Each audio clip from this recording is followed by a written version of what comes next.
What's up, everybody? Furby2 here, and I'm back in Honkai Star Rail for part 3 of In Our Time, or should I say Penacony 3 2.2. So, in the last video, we've met with the other people in Dreamflux Reef. We discovered a little bit more about Mr. Sunday and his philosophy, in which I keep thinking he may not be in the path of the harmony, but something more. But I will tell you as we discover more into the story. So we're here to audition for some sort of competition in order for us to get in that theater. Exactly. This place is buzzing. That's right. This venue is a miniature representation of that time known as the era filled with boundless possibilities. Oh, alright, I see another bird. Alright, look at the origami bird flying. Okay. Look at 2 wings. Okay. Alright, let's just forget about it and just keep on going. Look at that! This place is huge, and we're literally next to the center of all places, the theater. Also, look at this. So glad fountains. Alright. Grab a bottle of So Glad and make your dreams a blast. Nameless, your arrival reminds me of the grand occasion when Penacony was first established. I was still a young, bright-eyed lad back then, lured here by the watchmaker's ads, full of zeal and ready to make my first fortune in life. Once, during a particularly grueling day, I passed out and was resuscitated by a drink from Mr. Susa. That sweet taste has since been etched in my mind, and that was what drove me to create the Soul Glad that we all know and love today. The dream-chasing era was truly a wondrous time. Oh, I miss those days, and the watchmaker. Scorched Sand Hall is my homage to that time of boundless possibilities. I wholeheartedly hope you make it to the finish and emerge as the next superstars of Penacony. Now then, is there anything you'd like to say before the competition officially begins? Let's see. Nah, we win. Can we get the ball rolling already? I ain't got no big capiche. Rest assured, we're gonna take an L in this. I can feel it. Nah, we win. Haha! That's the trailblazing spirit. How about you, Miss March? Hello, everyone! Next up, get ready for the Mega March 7th Adventure, where I'm going to break the speedrun world record! Trailblazing into the uncharted and challenging the limits. That's Miss March 7th for you. How about Miss Firefly? I hope that by the end of this journey, everyone will have achieved the outcome that they hoped for. I was gonna spend my tickets to try to pull for Robin, but after seeing and hearing this, I'm gonna go for Robin. I mean, Firefly. Ah, a wonderful wish. Miss Himiko, what are you expecting from your team? Safety first, everyone. Simple words, but full of warmth. Waiting for you are 3 stages, each connected to that era.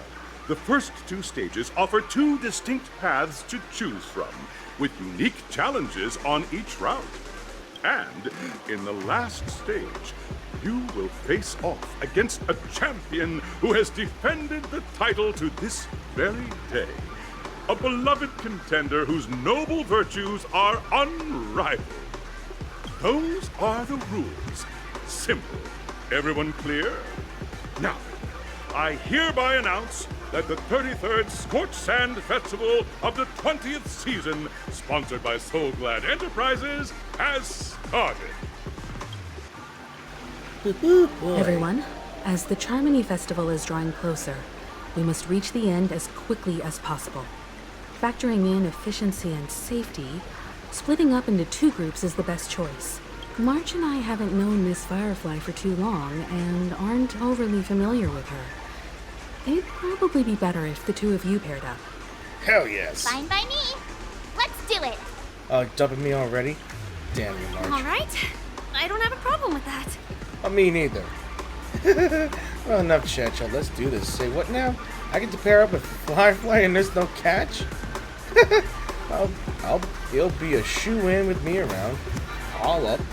Has any of you even bothered to ask me for my consent into this? I just love this. Alright. We'll split into the assigned groups then. Let's not waste time. Welcome to the first stage of Soul Glad Enterprises' 33rd Scorched Sand Festival of the 20th season, Dreamplay Fantasia! What a mouthful. In this stage, you can choose between two challenges, the School of Acting or School of Action. In the School of Acting challenge, you have to complete 3 performances from 3 scripts and move the panel judges. In the School of Action challenge, you have to defeat 3 groups of enemies convincingly and reach the end. Now, make your choice. Acting or action?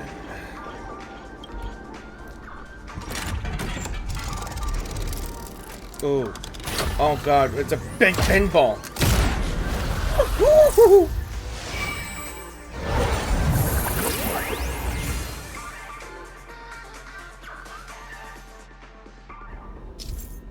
Jesus, okay. Select the challenge arena. Okay, so we click the button on the tracks and select the challenge we want to do.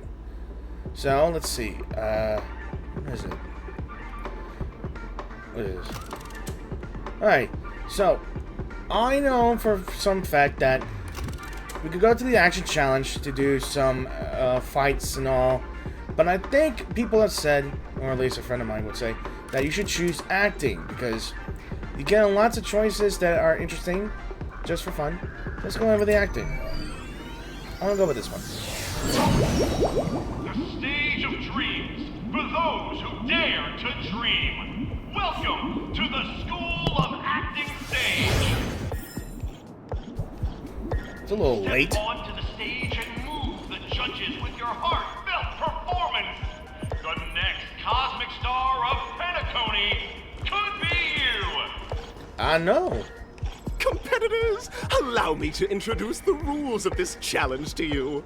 Alright. There are 3 stages up ahead. On each, you will find an outline of a script. These 3 scripts were written by the legendary filmmaker, the Watchmaker, and depict various stories from Penacony's era of pioneering. Your task is to bring those moments to life, find the right words, and act convincingly to make the judges feel the script's intended emotions. Oh, I wish you a successful performance. Also, a bit of trivia. The record score for this stage is held by a participant with fiery red hair. His exceptional performance brought even the strictest judge to tears. Looks like he wasn't even acting at all. I wonder who he's talking about. We are running out of time, so let's get this over with quickly. Hey, be patient. You got this in the bag. Oh, just take a look at this pair! Such star quality. Since you come as a pair, I'll prep a 2-person scene for you. Oh, is this one of those two comedian skits? You two, are you ready? Ready as I could be. Envision that you both, driven by the spirit of exploration, are arriving at the land of dreams that is Penacony for the first time. But instead of lush lands, you find yourselves amidst swirling sands and desolation, far from the paradise the Watchmaker described. You're driving an old clunker through the wilderness of the dreamscape, braving the cold wind, choking on the dust, and suddenly, a fierce memory zone meme blocks your path. Now, Miss Greyhair, what line would you deliver to express your disappointment in Penacony? First of all, Miss Greyhair, totally accurate. Alright, great. I love living on the wild side. A brutish A brutish creature! Quick, let's run it over! What an entire nation is this hellhole? Watchmaker is a big fat liar. But I'm gonna pick this one. See what I want to see. I just want to pick all of them. No, that's not right. You're trying to express disappointment. Why do you sound so chipper? I just want to try it. All right.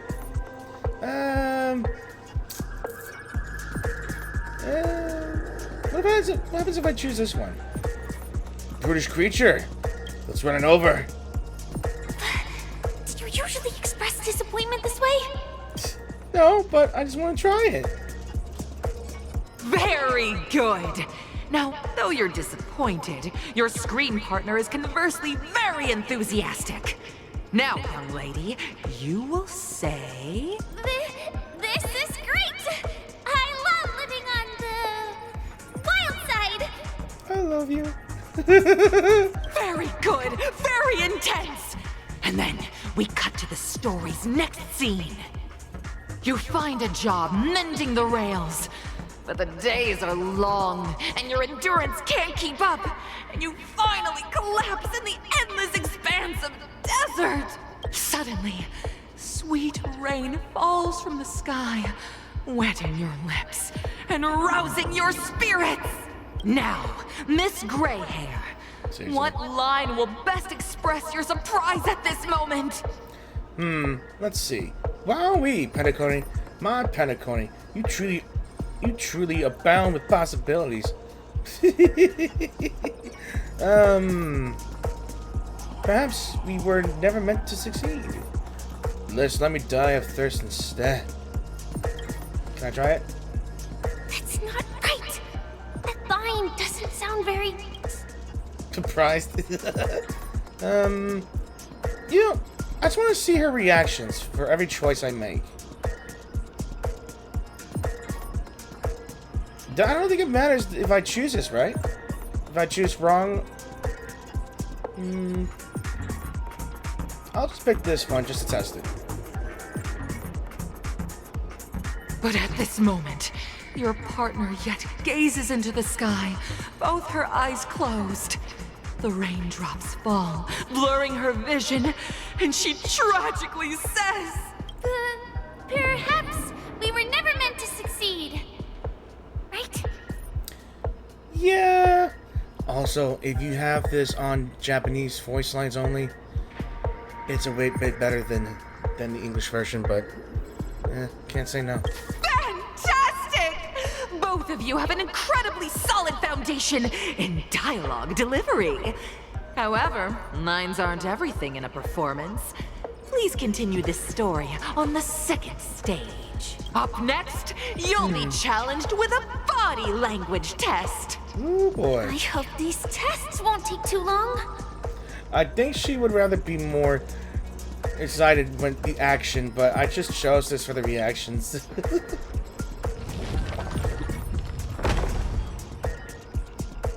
What you got for me, buddy? You two are required to skillfully utilize body language to portray the story context I've laid out for you. Picking up from where we left off, a heavy downpour saves you both stranded in the desert. This rain quenches the anger in your heart. You look to your companion, now completely devoid of fighting spirit, wanting to comfort her. At this moment, what should you do to make her laugh? Let's see the choices. I got 4. I got pat her in the head, tell her a dad joke, stand up and prepare to move out, or roll about in the sand. I get the feeling that number 4 might be my best choice, but I can't say no to this. You seriously think that would make someone laugh? No, but it made me feel better. And everything could go wrong with a dad joke, so I'll choose it. The test now is about body language. I don't think dialogue is allowed here. Alright. You look less like you want to make me laugh and more like you want to abandon me. I just want to see her reactions, I swear to God. What? What? right answer. Your companion sees you rolling about in the sand and thinks about the arduous obstacles along this journey. She can't help but let loose a laugh, rekindling hope in her heart. And so this girl... So this girl what? You missed a word there. There's some dialogue in this game, just skips some of the wording here to best fit the character emotions. I know that for sure.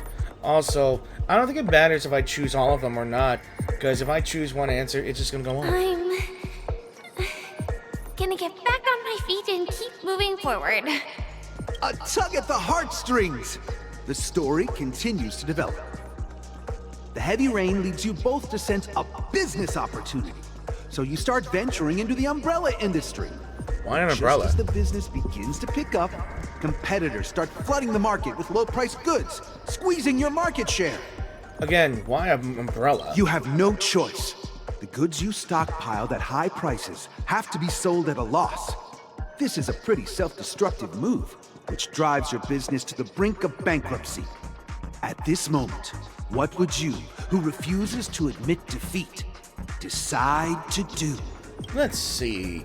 We leave dejectedly, get on my knees and grovel, and stand up and smack the table.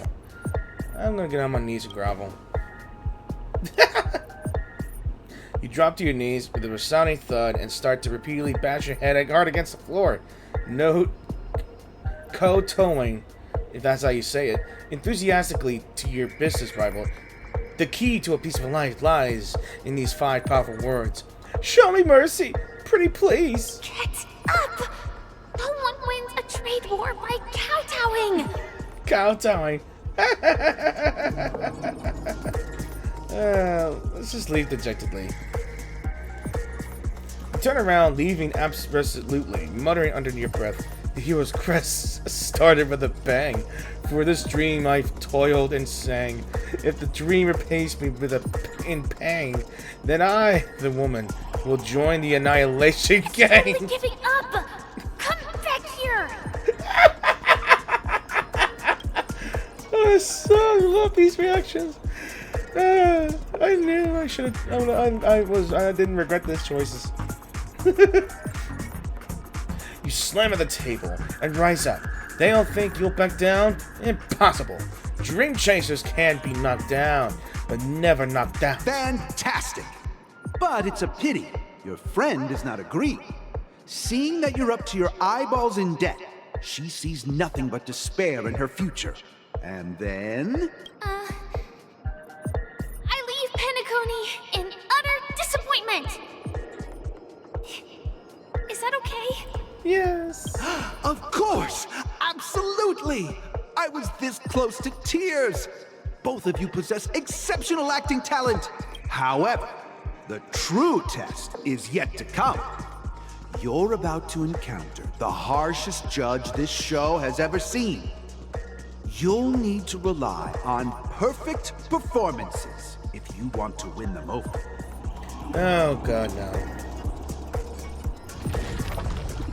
Does it have to be perfect?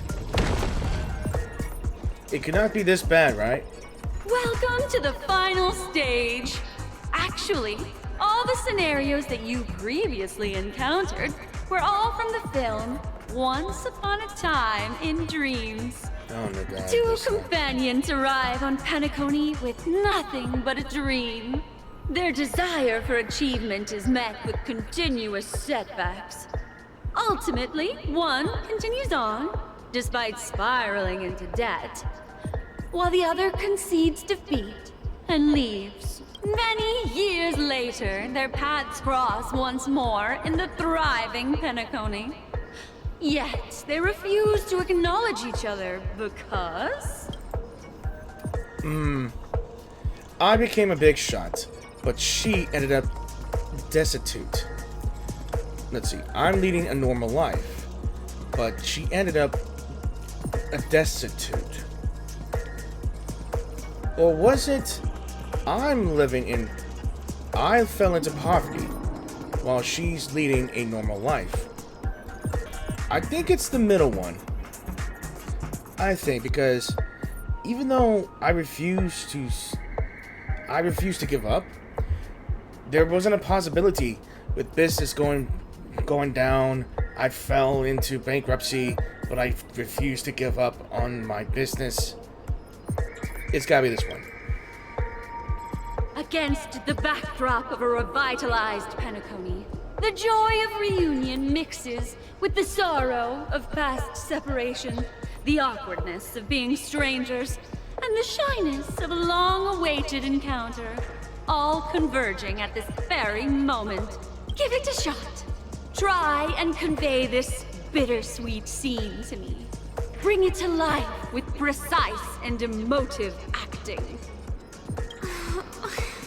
Is this ever going to end? Yeah. I know! Why don't you try that clockwork thing you used before? What? She's finally impatient. Alright. Your Nice, performance is far from satisfactory. You know what? You need a change of attitude. You need a change of attitude. Let's see. What mood? How about sad?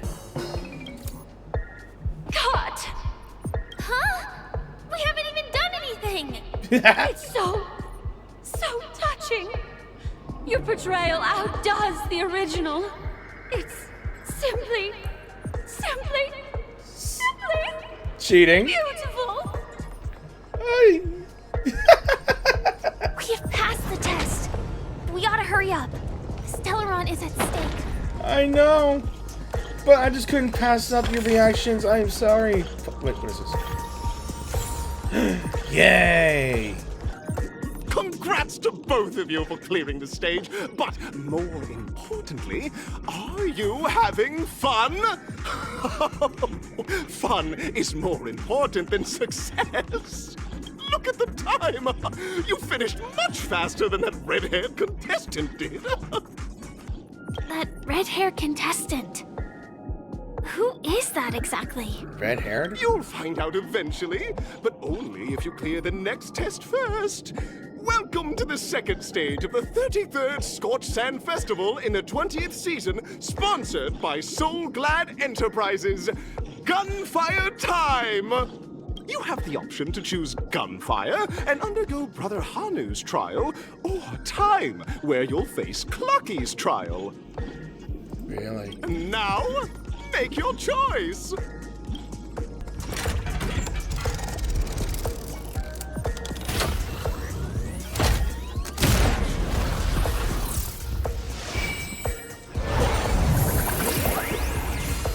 Okay, so let's see. The time trial or the gunfire trial. I can only assume that I'd be dressed up as Hanunu or Hanue or whatever you call it. Right, so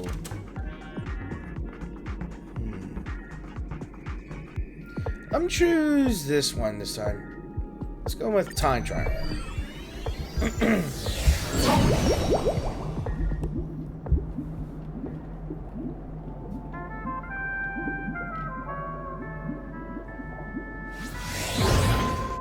Dear friends, welcome to the wonderful world created by the Watchmaker. Awaiting up ahead is the titular character from the beloved Clocky animation, Clocky! Speaking of Clocky, there's a bird hiding inside it. It's said that the Watchmaker dreamed up the idea of Clocky when he was just a boy. Back then, he was merely an apprentice in a clock shop, and one night, he dreamt that all the broken clocks started sprouting arms and legs. Like a skilled pilot, he steered them towards the right path. As a classic figure who grew up with many, Clocky truly shaped a generation, solidifying the Watchmaker's pivotal role in popular culture. Contestants, may you have a wonderful time with Clocky. The trial of time. I hope it won't waste too much of our time. Oh no, it won't. We're spinning together. Am I just a failed experiment? That statue. Did it just speak?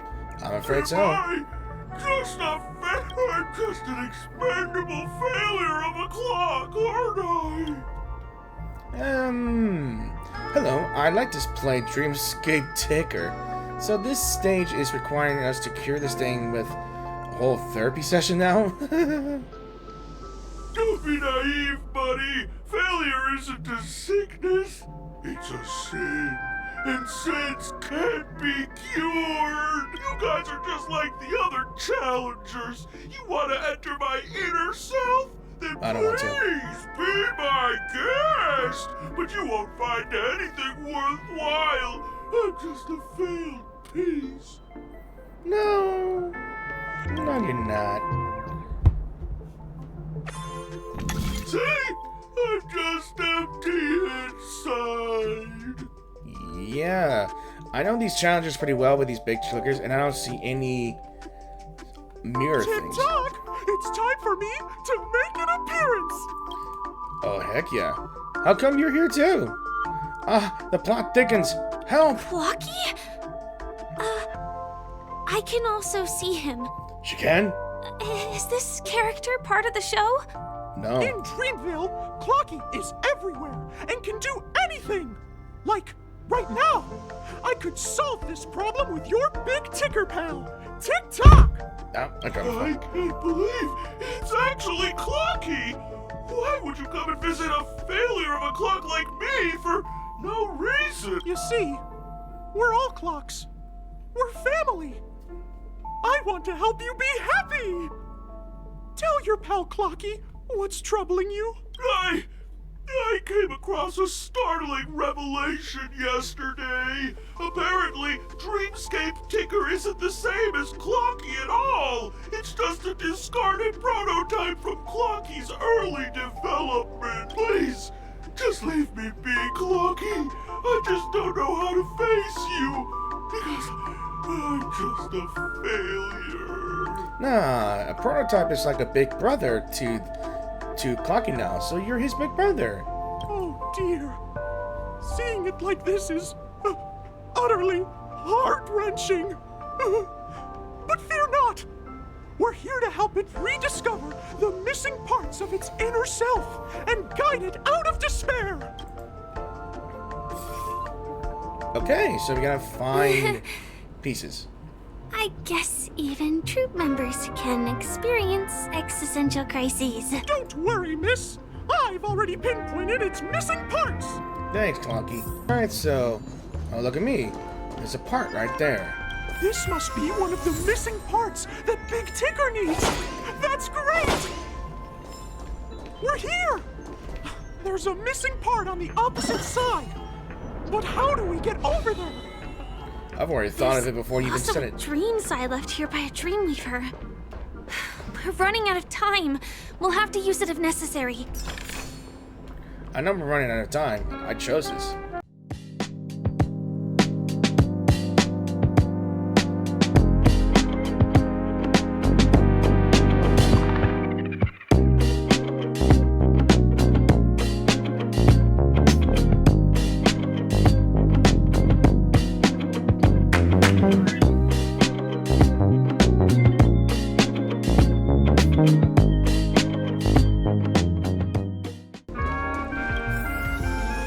Alright, we got another big card here. Alright. Puzzle time.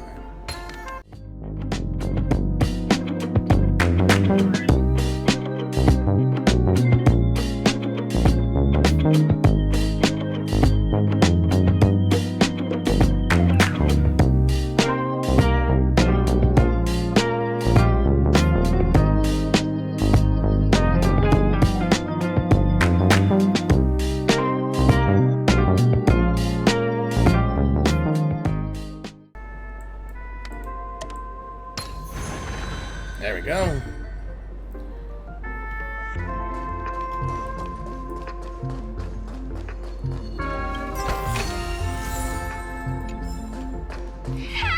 Tick-tock! Do I hear... Tweet! Help! Tweet! This man's body is boiling hot! Tweet! I can't even reverse. Anyone there? Tweet! I can't take it anymore! Tweet! There's a bird. Dude, there's a bird inside its tail. Oh dear! It's an origami bird! What's it doing in Beyond Overcooked's tail? Is that Cookie, Tweet? Please save me, Tweet! I'm being roasted alive, Tweet! A roasted bird? Oh, this is horrible! Let's save it, quickly! Oh, I'm not sure. I feel a bit wanting to have roasted chicken.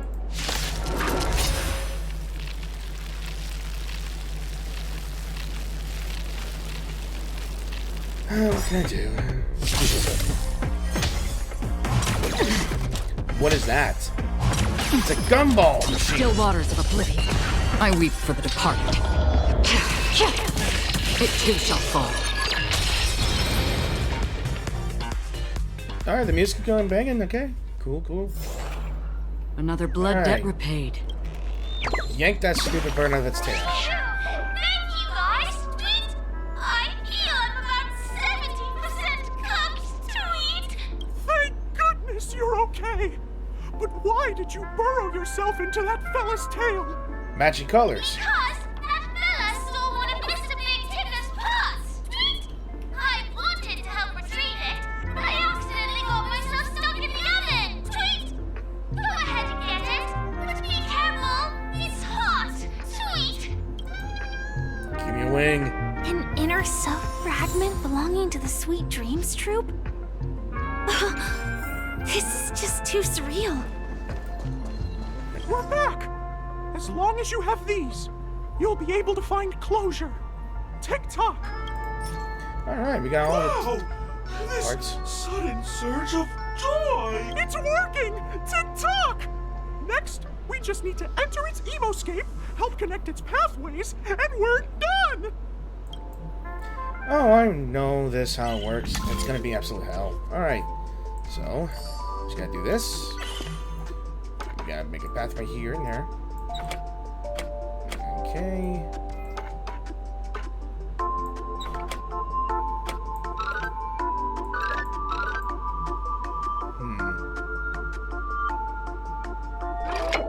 I think... There we go. There we go. There we go. Okay. What's going on in here? Your What the- inner self is a mess! I'm not qualified to be the real Clocky! Just give up, Clocky! Calm down, big boy. No! This is unacceptable! You have to face your fears! Since this has come down to this, I'll have to use some clockwork. Success! Yeah. Alright. Drag this over here. Do this here. Drag it there. And I guess I have to go like this. Voila, straight path. Haha. Thank you, Clocky! If not for you, I'd never be able to connect with people like this! You helped Wow. me find myself again! Wow, the statue actually changed stance. No problem at all! As the guardian of Dreamville, it's what I'm here for! Tick-tock! Oh, my friends, you still have other important things to do, right? Go Yep. forth, my friends! When the moment comes, all the Dream Tickers and I will cheer for you! Thanks a bunch. It's all done. Victory's in sight. Let's head to the final stage. Oh, I like this part right here. It says, how am I supposed to pull this? Looks like this birdie has given you a hard one to solve. It'll take a mean feat to bring it down a peg with its overwhelming size and such a daunting height. Try a jigsaw puzzle at the side. Congratulations to both of you! Oh, you've overcome all obstacles and proven yourselves! But, unfortunately, there is only one who can be Penacony's festive superstar. That'll be Firefly. Oh, both. Also, that's all. In the final stage, you will face the defending champion. If you fail, you will lose the opportunity to become the festive superstar. Whoever this red-headed idiot is gonna be, I'm gonna kick his ass and take that title. Welcome to the 33rd Scorched Sand Festival's 3rd stage in the 20th season, sponsored by Soul Glad Enterprises, Superstar Showdown.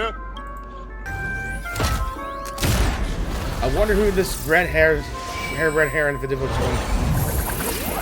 If it's somebody I know, it'll be a piece of cake.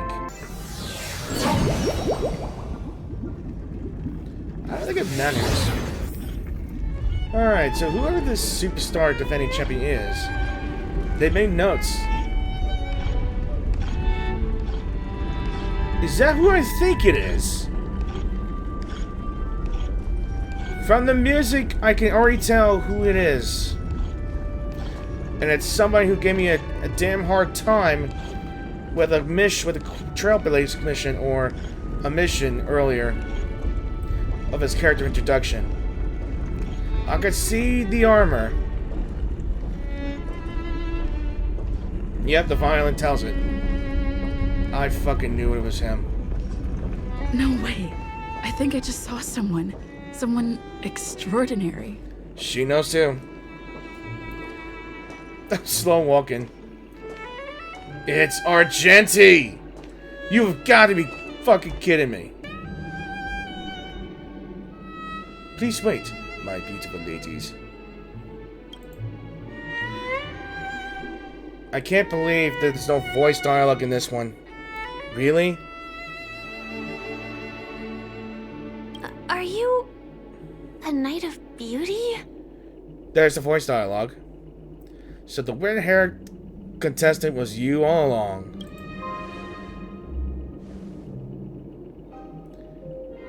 What the fuck is going on? I hear the character's dialogue on Firefly, but not you? What's going on? Is there a bug in this? Christ's sake, I can't... There's literally no dialogue. I can't believe this. What is going on? Upon hearing of the impending festivities, I commanded the one and only to bring me to Penacony with full haste. Alas, in a cosmos unguarded by the beauty, disorder prevails. Thus, my passage was delayed by tending to the sick and injured. Fortunately, the mini-rabbit mech pilot, stray cat duelist, galactic ninja, and quad-drive Stelleron, along with 32 other souls in distress, all emerged from their predicament safe and sound. I then led them all here to revel in the harmony with the countless other splendid things. Is this the beauty? It's dazzling. You're quite the savior, aren't you? I do not deserve such praise.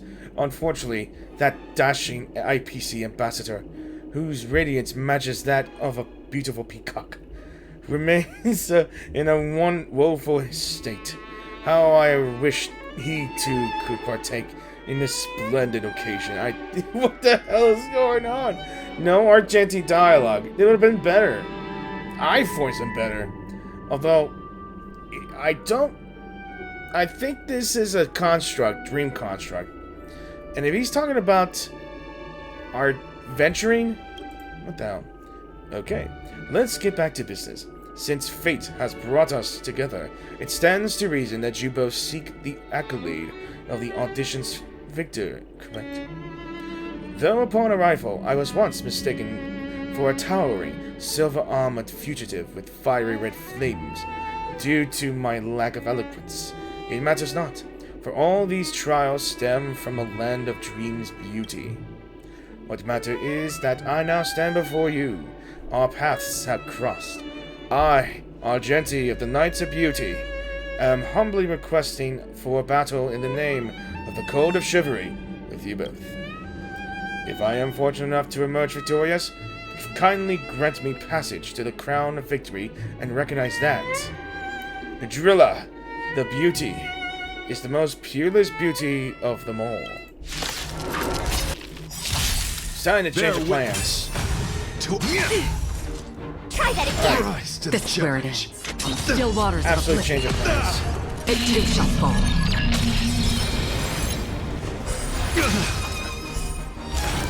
Behold, this symbol of pure. You are fighting a gentleman.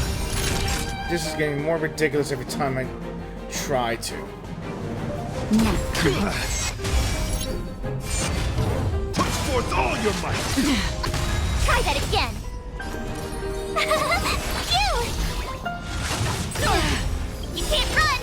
Gotta try hard sometimes. Watch this awesome I move. hate this so much. Lance at the ready. I don't have no one. Alright. For the departed.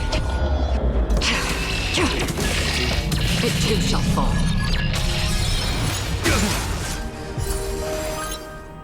Right.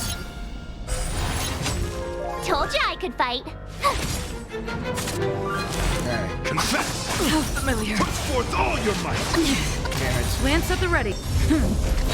Converse. I weep for the departed. It too shall fall.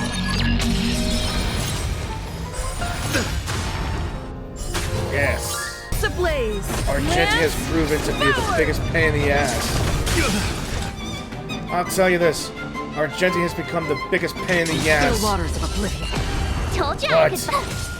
it's a good thing that it's about to come to an end in a few more turns. Thanks a lot. Bear witness. As long as he doesn't You're fighting a Never gentleman. mind. Free will, or was it fate destined for oblivion? Challenge. Gotta try hard. Watch this One march. awesome I'm move. dependent on you.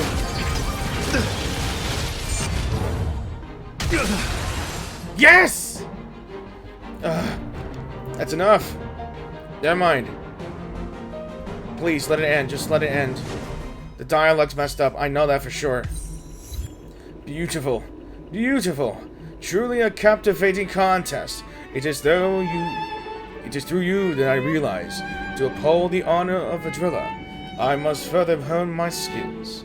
What a beautiful lesson indeed. Go forth, my dear friend. Beautiful miss, the audition's crown is yours to claim. I shall remain here, gazing from afar as you bask in the limelight, joining the audience in offering you the most heartfelt cheers and applause. We don't have much time. May fate allow us to meet again, Night of Beauty. When someone fixes the dialogue, I don't know if something's wrong with my side of things, or the game's just purposely not giving this man a dialogue voice. In that case, let's make our way to the end. Penacony's really thronging with talent. I hope we make it in time. Christ. First time I fought that dude was the biggest pain. The biggest pain is giving me an entire weeks of migraines. For our Venturing's fight, that fight gave me months.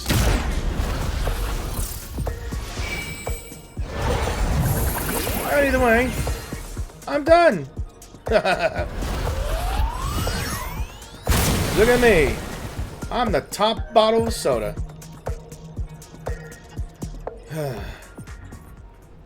Alright. I'm gonna have to review everything for a bit. For that. Congratulations to the Galactic Baseballer and Firefly on becoming this Scorched Sand Festival's champion! Dude, I finally got called Galactic Baseballer. Forward to their amazing entrance in the Charmony Festival! Right. Give a round of applause to our aspiring young guest!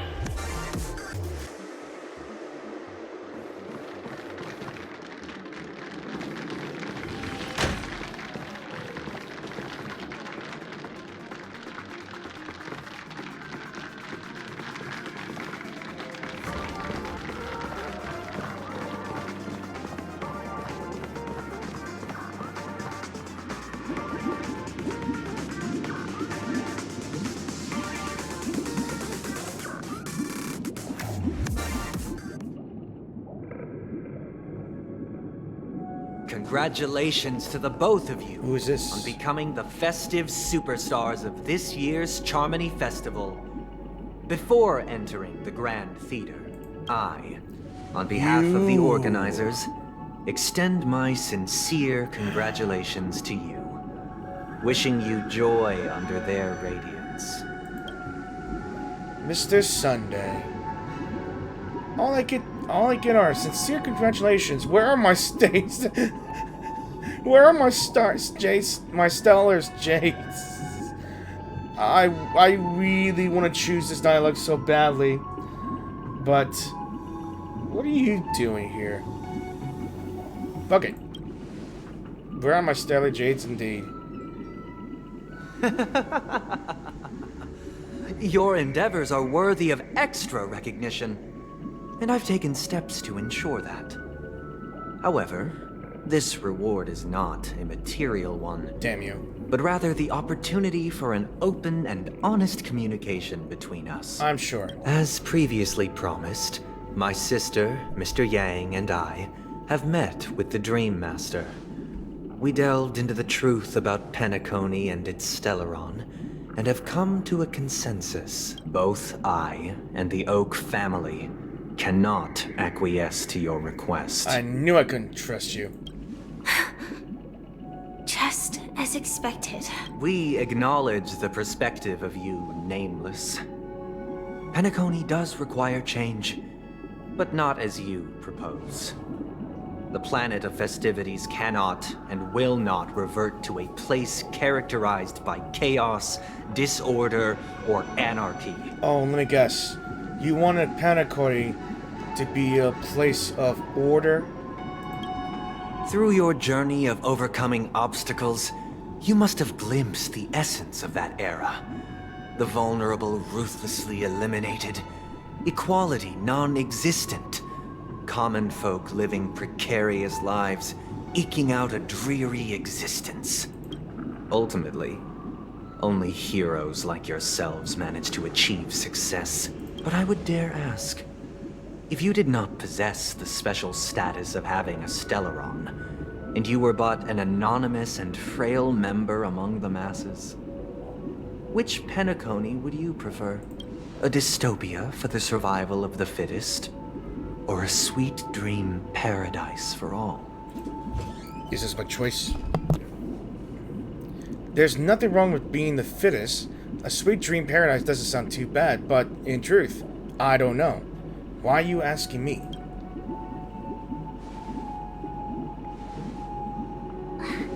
That's not the point. Don't let him mislead you. Mr. Sunday, even if the members of the Oak family can't fully agree on what to do about the Stelleron, now's not exactly the time to be holding an extensive discourse about Penacony's past and future, is it? The Stelleron issue concerns the life and death of everyone on Penacony. If anyone has a better suggestion, the crew is more than willing to listen. Also, it'd be best to tell us the ins and outs of that meeting. Yes, because you're going to strain on crazy with that stupid philosophy of yours. This way, we'll at least know what Welt and Miss Robin are dealing with, and the reason why they failed to make our appointment.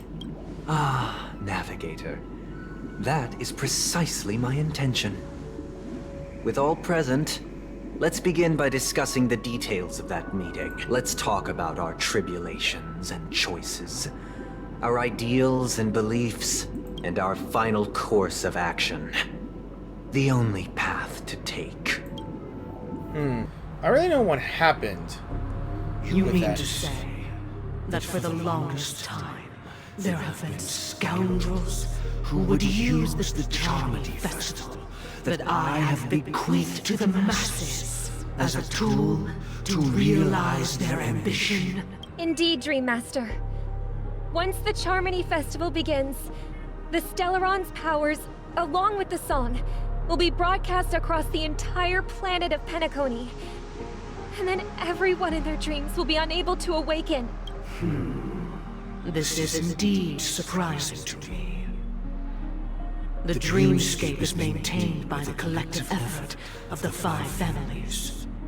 If someone were to use the Charmony Festival to recklessly disseminate the power of the Stelleron, this individual must hold a position of great authority. Do you have any suspects? I'd like to ask, did you really not know of the Stelleron's existence?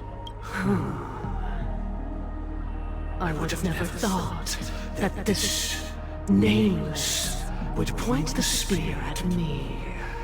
Quite astonishing indeed. If I have offended, the Astral Express extends its sincere apologies. But the current circumstances are dire and leave no room for meticulous inquiry. We're doing this out of concern for the Dreamscape's safety. So, if you could, please alleviate our concerns. Dreammaster, it's just to prove that the Charmony Festival has nothing to do with the Stelleron. If we're being overly cautious, I will return to the stage to offer tribute in song, just per the arrangement. Sunday, Robin.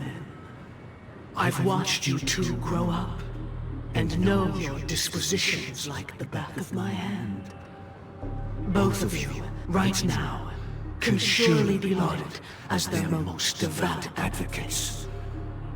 I already know your resolve. The magnitude of this matter is enormous, and cannot be taken lightly. Since Mr. Yang has asked with such earnestness, I will personally respond in kind. If there is a need, the entire Oak family will be mobilized to heed your call. Someday, might I ask you to beseech them to cast their light unto me, and question me in their stead, so that no lies may be concealed? I will do as you command. Robin, could I entrust you to be present as a witness, to document the truth, and to proclaim my innocence, so that all slander may be utterly dispelled? I will do as you command. May thy will be carried out on earth, just as it is in the heavens. Oh, triple-faced soul, please sear his tongue and palms with a hot iron, so that he will not be able to fabricate lies and make false vows. Let us begin. There is nothing else to prepare. Understood. Question. Have you devoted your life to your god, never worshipping other gods? Naturally. Do you love your god as you do yourself, always heeding their admonishments? Naturally. That's not a yes or no. Have you strayed from the path expected by your god, betraying their name? Never. Have you ever been inordinate with your asks of your god, coveting more than the foundation of the creation itself? Never. Then, a final question. Do you swear to fulfill all vows, past, present, and future? With the Eon as my witness, if I do not deliver on my words, or if I renege on my vows, may I be cursed in accordance with divine law. They have seen your faith, and have endorsed your faith. With this, it can be evidenced... Just a moment. What is it, Mr. Yang? I have another question I hope to have answered. To my understanding, the family's harmony and prosperity have never relied on so-called divine laws. Really? The god you both mentioned, are they truly Shipe? Good question there. Because I don't know anyone who's got the harmonious thing. I keep getting clues there. People may think that whatever this was going on with Sunday, he speaks as if he was some sort of pope or some sort of, I guess, I can't say priest or saint, but as like a church does. Harmony, I don't know what harmony is. All I know is for sure is that he's not acting like a person that's following the harmony. But he's been saying, like, justice be law, smite them, or whoever they are. Like you mentioned earlier, something about, do you want this place to be ruled by chaos, discord, and anarchy?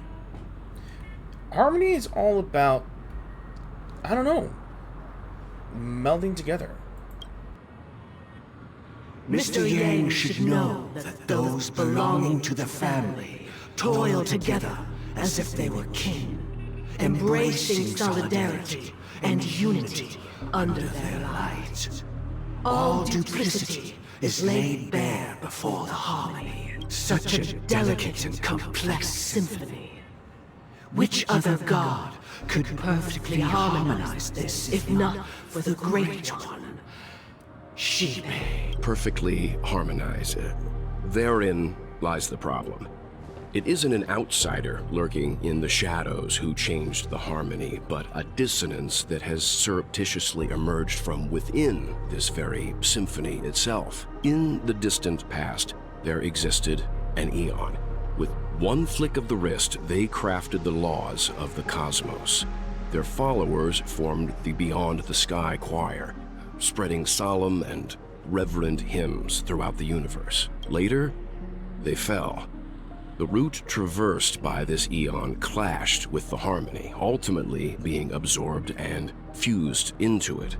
The chorus that once reverberated across worlds fell silent, and when it echoed anew, it was transformed into the hymn of harmony. Though an Eon may perish, paths with no masters still linger. In the all-forgiving harmony, echoes of bygone dissonance may subtly arise. Mr. Yang, being overly astute can be a detriment. Especially when you find yourself alone and without allies. So this is how it is. For the sake of our grand cause, Sunday, please afford these two an opportunity to rest. What?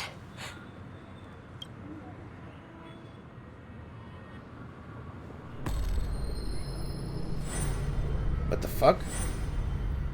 Sorry, Robin. Traitor. It's just you.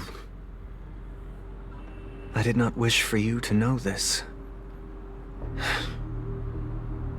It's a pity that things have turned out this way. Sunday, you rat bastard. So, this is the true reason I can't sing? The shadow that envelops Penacony is actually... We were never children of the harmony. Our ideal paradise could not have been crafted by Shipe. True bliss can only be guaranteed by the one who transcends the many. Within the foundation of law, humanity establishes civilization, and through harmony, we obtain order.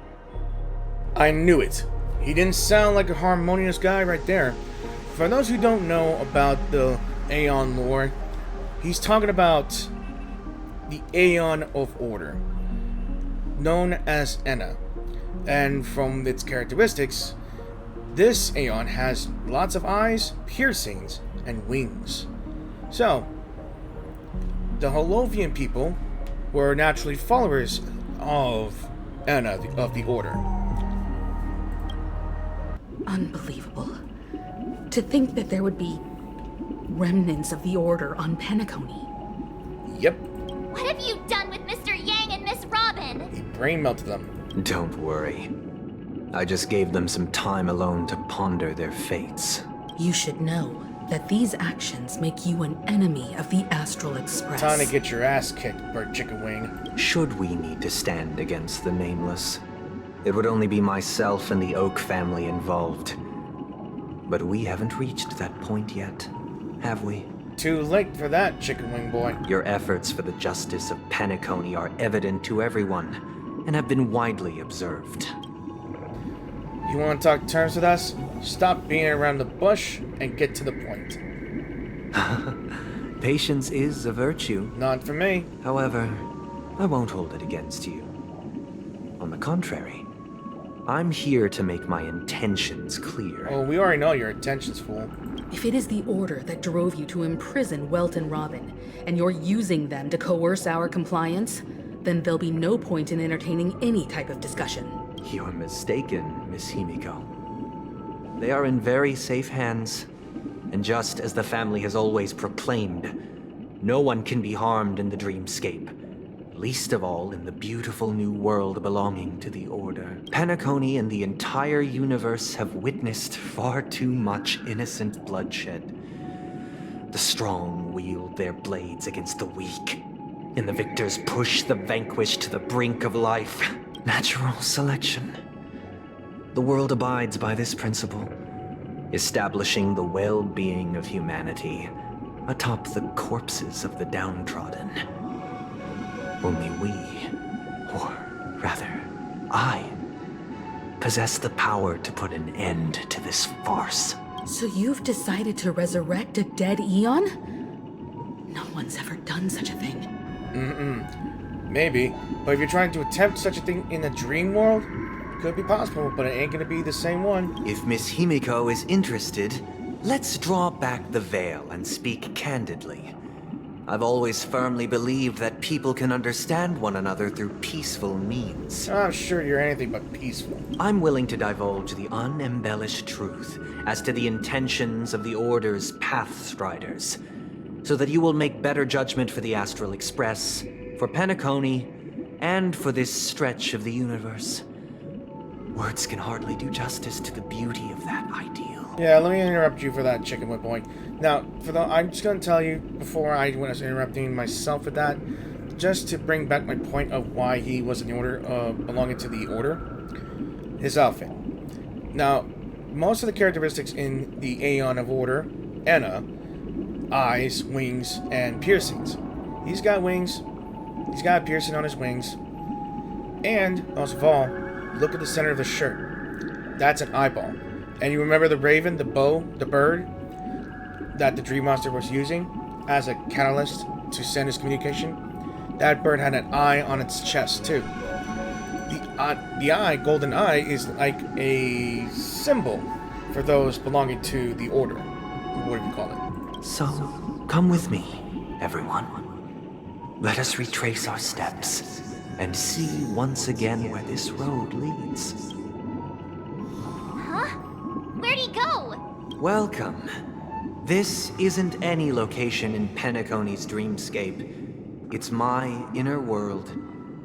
The reason the scenery before you remains unchanged is because your consciousness has drawn on similar concepts to fill in the gaps. That was a mind trap.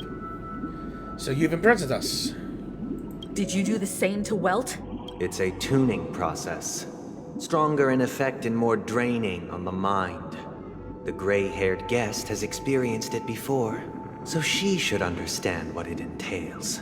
Tuning allows you to intuitively grasp my feelings, which also means that I cannot hide anything from you. Now, everyone, please look at the huge screen. The road we once took begins here. From this point on, you will witness the numerous decisions I've faced. I've selected a portion of these to share with you. I believe after going through similar predicaments, you'll be able to better understand my thoughts. I don't understand you. Let's begin. The first decision. A story about a baby bird. This story happened when Robin and I were very young. We were victims of the Stelleron disaster, and the family's Mr. Gopher Wood, who would later become the Dreammaster of Penacony, saw that we siblings had no one to turn to and took us in later on. Robin and I lived a time with nary a care in the world. One day, after dinner, while my younger sister and I were lounging about in Mr. Gopher Wood's yard, we spotted a fledgling Charmony dove all on its own. That baby bird was tiny. It didn't even have all of its feathers, and it couldn't sing. When we found it, it was already on its last breath, having fallen into a shrub. Probably abandoned by its parents, we decided to build a nest for it right there and then. However, thinking back, that winter was unusually cold, with fierce winds at night in the yard, not to mention the many poisonous bugs and wild beasts in the vicinity. It was clear that if we left the fledgling in the yard, it stood no chance of surviving until spring. So, I suggested we take it inside, place it on the shelf by the window, and asked the adults to fashion a cage for it. We decided that when it regained its strength enough to spread its wings, we would release it back into the wild.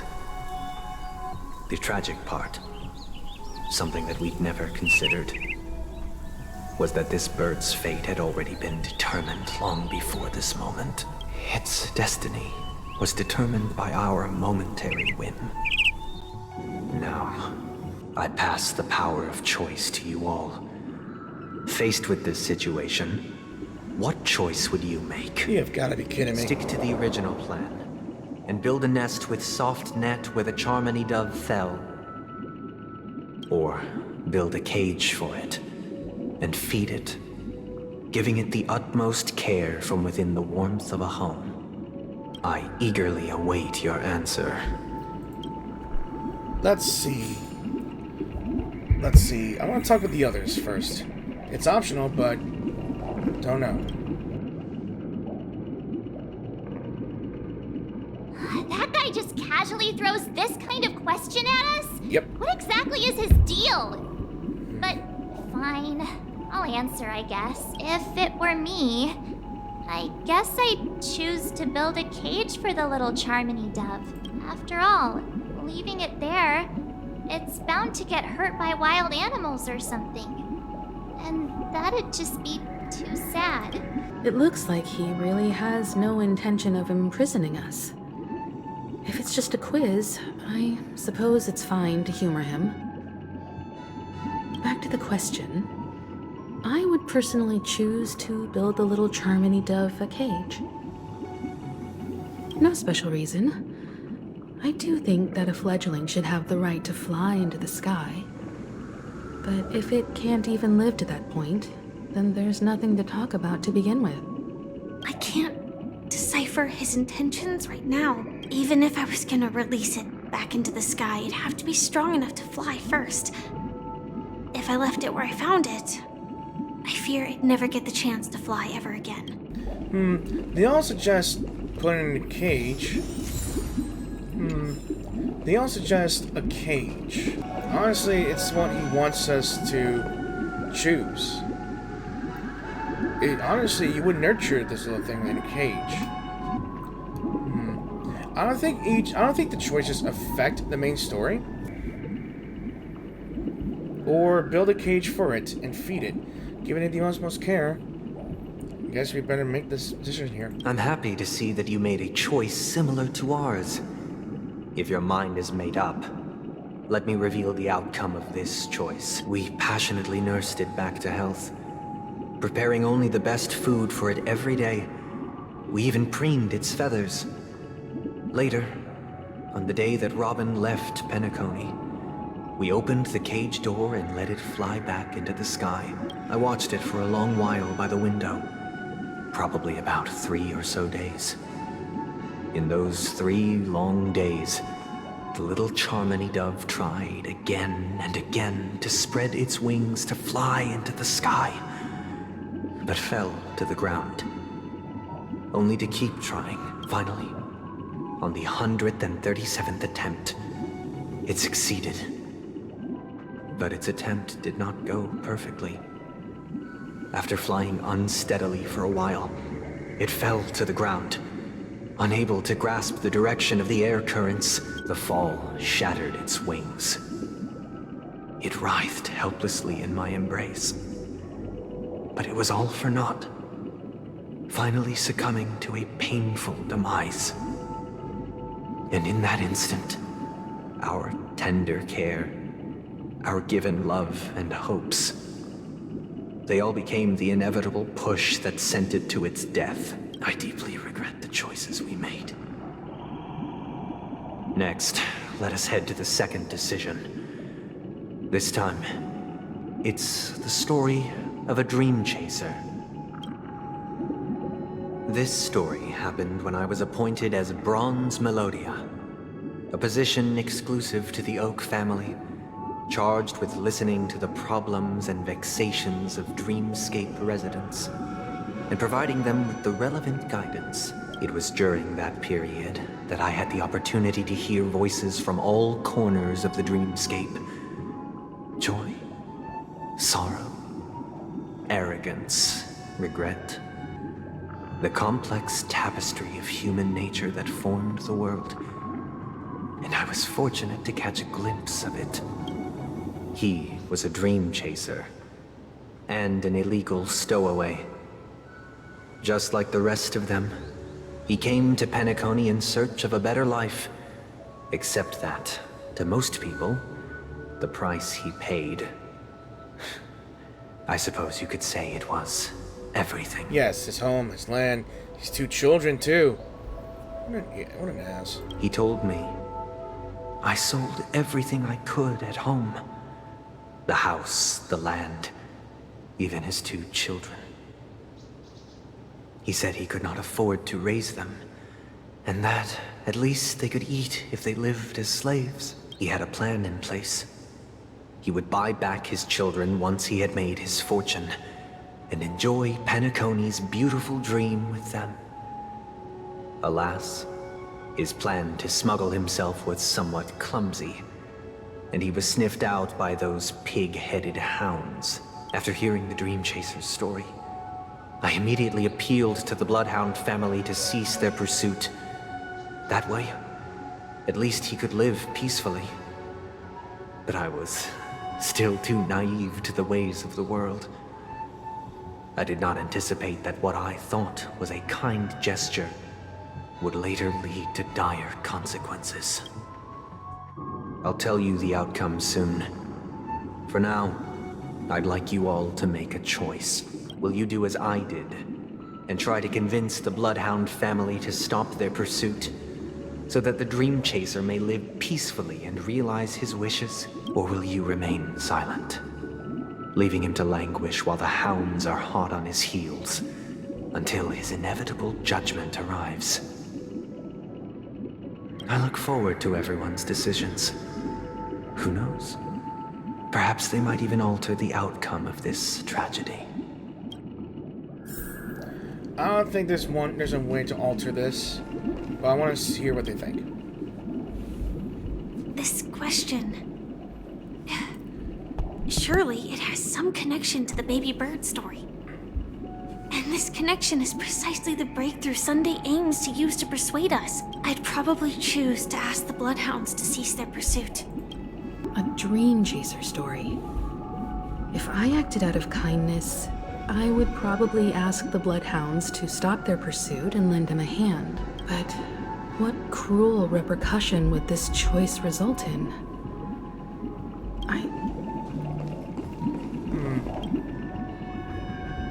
It seems illegal stowaways are really quite common on Penacony.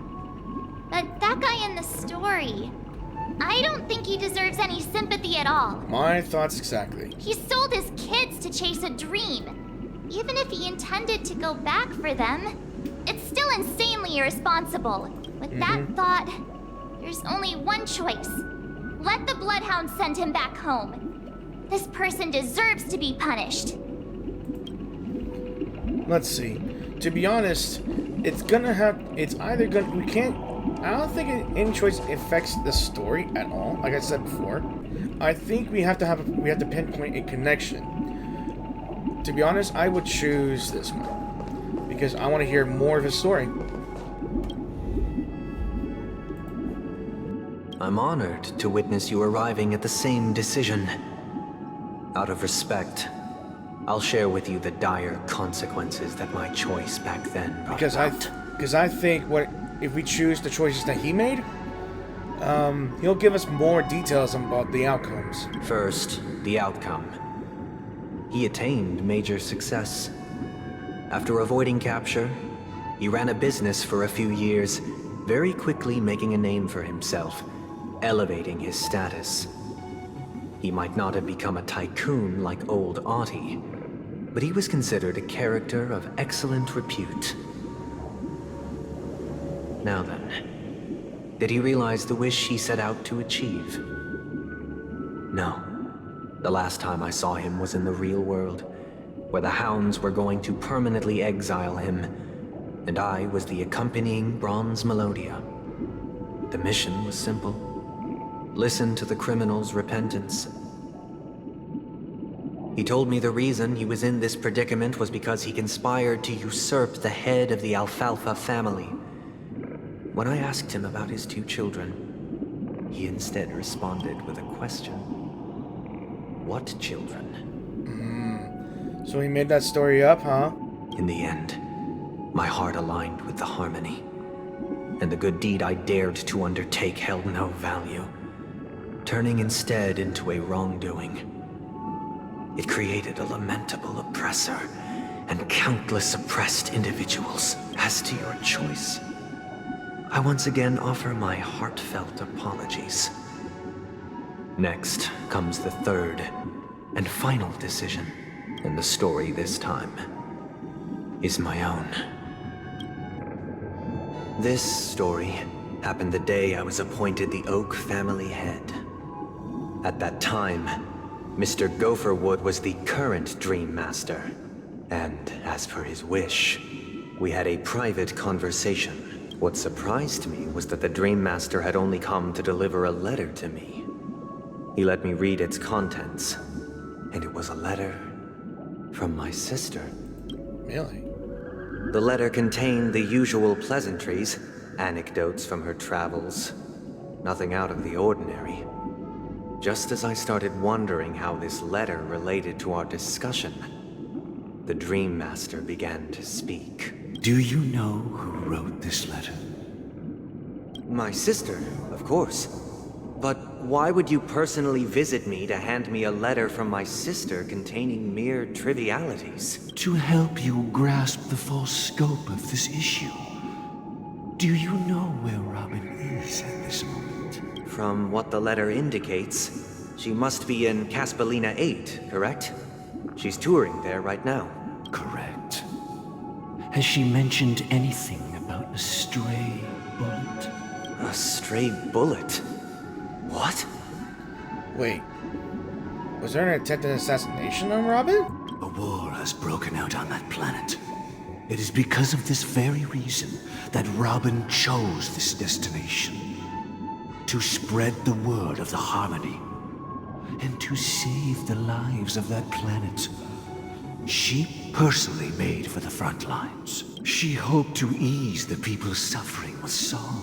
And was willing to brave mortal danger to deliver the IPC's medical supplies. Unfortunately, stray bullets show no such compassion. Is she all right? If the operation was successful, she should probably be recovering in the field hospital.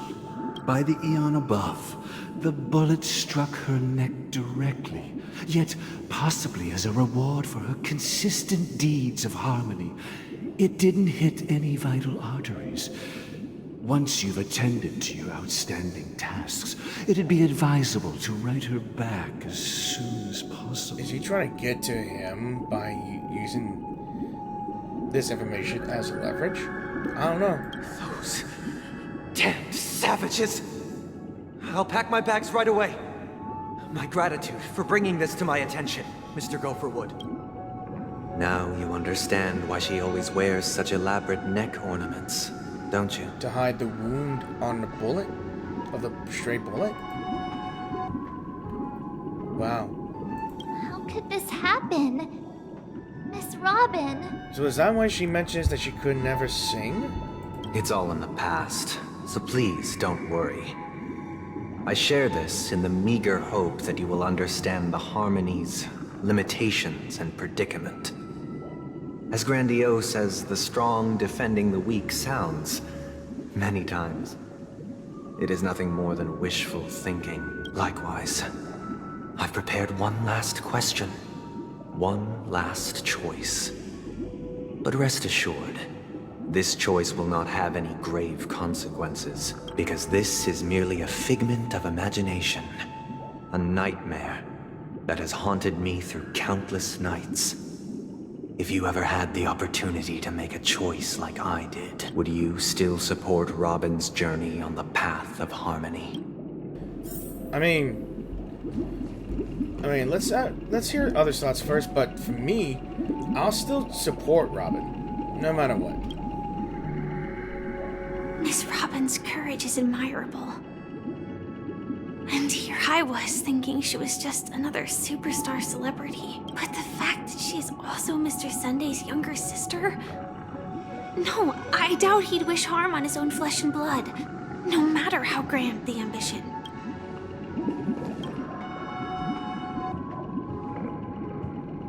I often feel like I've dreamt of similar scenes on certain nights. In the dream, I see blurry faces. I don't know who they are, but I sympathize with all of them, fighting for survival against some unfathomable force. Their confusion and fear are lucid to me. But I also remember they chose never to give up. If Mr. Sunday's question leaves you puzzled, you should find the answer from your own experience with each Trailblaze. Dangers and tribulations will surely follow. But would you ever back away? Would you stop March and Don Hung from reaching their next destination? I believe you have an answer of your own in your heart. I know what to do. I just want to hear it from them. I can't believe that happened to Miss Robin. The strong defending the weak is a great mantra, but if I had to pay such a price, I don't know what I'd do. I think I know what I should do. I would still support Robin on her journey, no matter what the price. I see. I am now aware of everyone's stances. Raising these questions merely serves to illustrate one point. The plight of Penacony cannot be salvaged by the harmony. The true foundation for a sweet dream paradise can only be established through the order where the strong govern the weak. I know the suffering of being tormented, the turmoil of losing your way, how sorrow and even despair set in when matters don't work out. All of this causes me unending pain, because this is not what happiness is at all. We must teach the weak how to live a happy life, and this life isn't some noble propriety that the upper crust preaches, but in definitive terms, a way of survival that belongs to everyone. So what is your definition of living a happy life?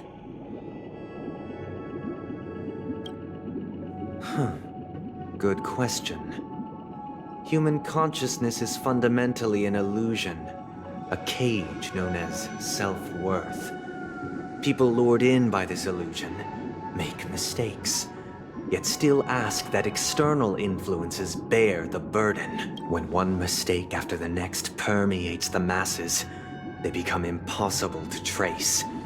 Thus, the amassing of these individual cages culminate to form a prison, a place dictated only by the rule of survival of the fittest. Nature is always accompanied by predation and sacrifice. Its antithesis is known as order. That is what I want to do. Unite people's happiness under the banner of order. They won't need to make bitter choices any longer, nor face the weaknesses of humanity. They can cast aside their primal instincts to build a haven for mankind. Simply describing thoughts is far too abstract, so allow me to provide a simple example. As you all may know, there are societal norms like weekends and long weekends that exist on some worlds. During these hard-earned rest days, people are given the chance to extricate themselves from the stresses of everyday life, allowing a certain tranquility to return to their souls. And it is only on these days That people do not have to adhere to the law where the strong prey on the weak. They can live out their lives happily during these brief intermissions. It's just a pity that 2 or 3 days are still too fleeting compared to the span of a lifetime. From where I stand, society's ideal system should be 7 rest days. Following Sunday, there should ensue a second, a third, and indeed an infinite procession of Sundays. This should be the face of the new world.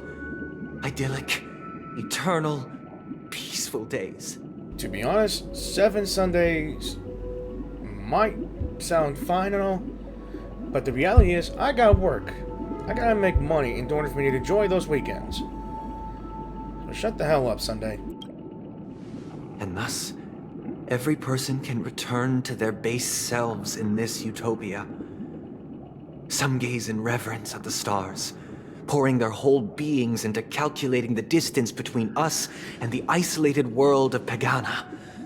Meanwhile, some seek refuge in quiet corners, holding one another, unencumbered by the chains of unwelcome obligations. There would be no need to bear the hardships of reality. Only in this way can humanity face the inevitable end with the purest of spirit, living a life of dignity. This is what it is to live in bliss. Miss Firefly, you who are stricken with entropy loss syndrome, you of all would surely understand this.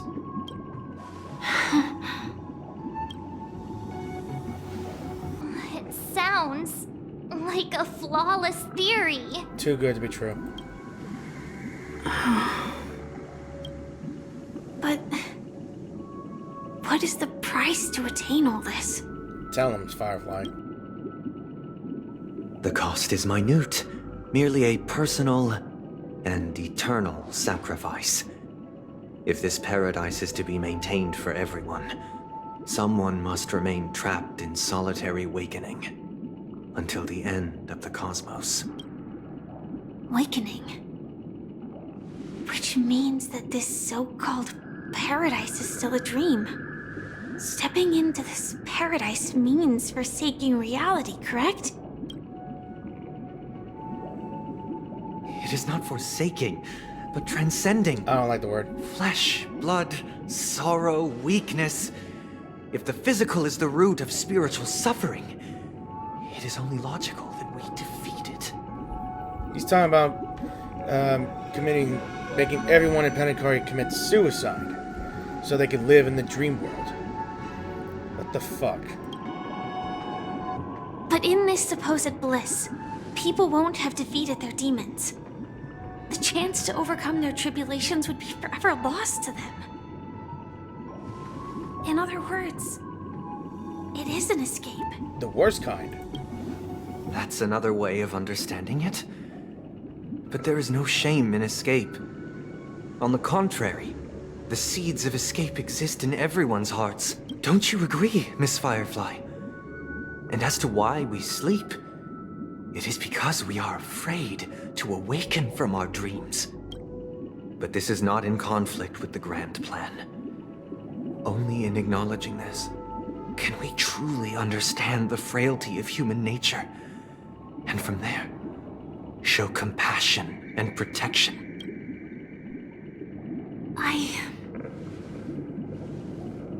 I admit that you are a born leader.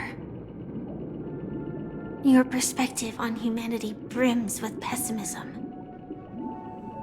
Yet you express compassion for all, even when your heart pities them. But unlike you, I live for the self. From my perspective, individuals making choices for themselves is their birthright. That's right, Firefly. You tell him. Cook, tell him. The want to escape may be innate in the weak. But whether they are weak or not, it is not up to another to decide. Everyone's got their choices. If they choose to make a mistake, that's on them. You don't need to do shit for me. Perhaps in your mind, You also view me as weak? She ain't weak. Because I don't think so. She's stronger. Since Miss Firefly has said her piece, the Astral Express will also naturally give you our answer. We'll leave it to you. Just as Mr. McHale instructed before. Tell him our choice. Do I get to choose here? Not long ago. What is this place? Misha, then? Does this place ring any bells, Misha? Wait. I don't know. But I feel a sense of deja vu. What is this place? It's the realm within a dream bubble. This was left to the Astral Express by a nameless, but weirdly, when we entered it, it was completely empty. Dr. Edward from the Dreamscape sales store told me that dreams are formed from memories, and a dream bubble can't take shape if its core is empty. So I thought you might be able to help us in unraveling this mystery, Misha. As a hotel doorman, you know Penacony best among us. Oh, yes. I don't know much about dream bubbles, but if you want to figure out what this mansion is, I'll do my best. I know there's more to it than meets the eye. Like, if you look closely on the chest here, that little badge right there almost looks similarly to a nameless badge. I'm counting on you then. Himeko, I still don't get it. Why were you so sure that Misha had a connection with this dream bubble? I wasn't sure. It was just a hunch. But since Misha feels familiar with this place, my hunch might be correct. This place feels a bit nostalgic. Exactly. This is where you and Firefly encountered death, which we now know as dormancy. Considering its connection to Dreamflux Reef, it's not surprising it appeared here. The question now is, who brought you here? Yeah. Based on the clues we have so far, it's unlikely to be that masked fool. So identifying them is crucial to us. We're drawing closer to the truth once more. We're getting close. Let's give Misha some time, as I believe he'll unveil the secret of this dream bubble. All right, but there are doors all over the place. Which one should we choose? Do you have any idea, Misha? I guess maybe this way? The locked door? I'm not entirely sure, but Ooh. let's give it a try. Alright, we're following him then. Wait, you managed to choose the right door on your first try? Dude, he's cooking. Weird. This place is quite different from the hotel. But I feel like I've been here before, and even lived here for a while. If I remember correctly, there should be a fireplace down that hallway. Clocky and I used to sit by the fire, listening to the crackling of firewood. And the room on the other side was the toy room. I loved spreading out all the toys from the box on the floor and making up stories for each of them. Hold on. This doesn't make sense. Didn't I grow up in Dreamflux Reef? So, what is this place? This could be a case of amnesia. Don't worry, Misha. It's common for everyone to forget certain aspects of the past. Those memories haven't vanished. They're just lying in the depths of your mind. We can surely get them back. Okay, question. Why does this hairstyle look so familiar to me? Since this place seems familiar to you, why don't we explore a few more rooms and see if you can recall anything more? Yeah, then let's check out the rooms I just mentioned. Alright, so let's head towards the fireplace then. Mikhail, that's the name. Now we all know him as the watchmaker. So, who is he talking to? Do you know anything about it, Misha? I'm sorry. I don't know much about the watchmaker. But Mikhail... Anything special about that name? Mikhail is Grandpa's name. Wait, really? Grandpa? Do you mean you're the watchmaker's grandson? Makes sense, to be honest. But we haven't heard anything about the watchmaker having descendants. True enough. And the name Mikhail is not rare. Perhaps it's merely a coincidence. Maybe. Could you tell us more about your grandpa, Mikhail? I think something's going on here. Yeah, sure. He was a seafarer who fearlessly ventured into mysterious seas and storms. He was always on the sea and had lots of friends who accompanied him on his travels. He didn't want me to call him Grandpa because that would make him sound old. He believed he was still young. The name Mikhail was given to him by his parents, Mihaly and Elise, both renowned seafarers. Every time he came back, he'd share his logbook with me and tell me about his adventures at sea. I want to become a great adventurer, just like him. It appears that the seafarer has nothing to do with the watchmaker. So, perhaps it's just a coincidence? Sounds like a made-up story. So, where is your grandpa now? He went off on a new journey. And it's been quite a while since I last saw him. So, where has Clocky gone? Did he leave to protect Dreamville? Not sure, but look at those words. So, you need to keep yourself safe too. Look, definitely something's going on. Alrighty then, and that will be it for part 3. I know I wish I wanted to make a longer video, but I just don't have the room on my PC for a bit. So I'm just going to end this video here.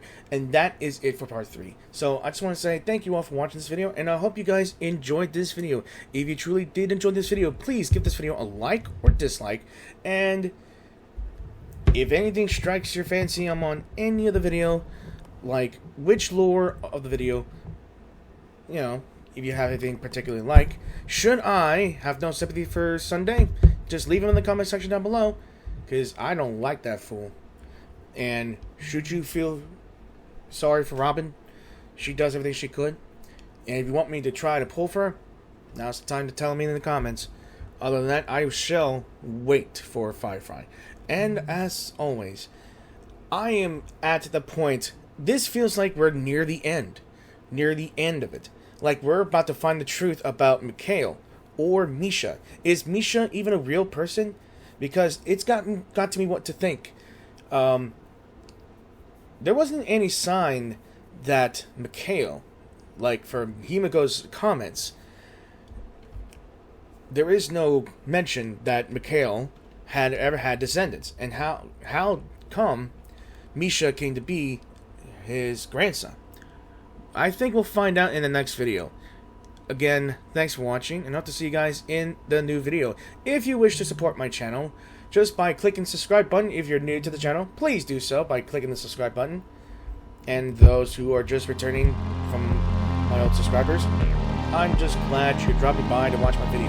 And thank you all for watching. And I hope to see you guys in the new video. Peace out, and have a great week.